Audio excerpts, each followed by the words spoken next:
here in northern Manhattan, in the communities that we serve as part of the medical center, we're conducting a study of women who were enrolled in pregnancy, and we've followed them and their then newborns, now children. Some of the children, the oldest children, are 13 years old now. So this study has been going on a long time. We follow them in time in order to better understand the role of very early exposures, those occurring in the womb and during the first months and years of life, the role of those exposures in childhood developmental problems and also in diseases like asthma, in obesity, metabolic disorders, and other disorders, diseases of childhood.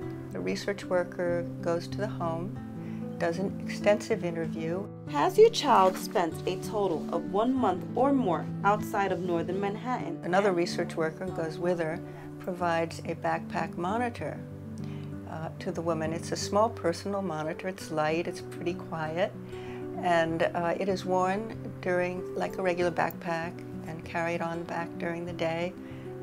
When women are walking around, when they're sitting, and when they're in bed, they keep it with them. And this is collecting a continuous air sample. Now, the air is collected at the breathing zone, this being a personal air monitor, and the air comes through, is drawn by a pump through several filters where the gases and the particles are deposited. In addition to the air monitoring, personal air monitoring, monitoring is done in the homes of the families participating. Whoa, you do have a cat. So with all this information of repeated monitoring, air monitoring, we have some very interesting results. No surprise.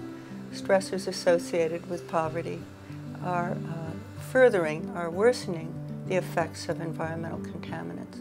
All this is coming around to telling us that we have vulnerable populations, and we have vulnerable babies, even starting during the fetal period in childhood. And we really need to do more to protect them. They really are our future. And we hope that our research, which is shedding light on the role of preventable risk factors, can really make a difference in children's lives and in their futures.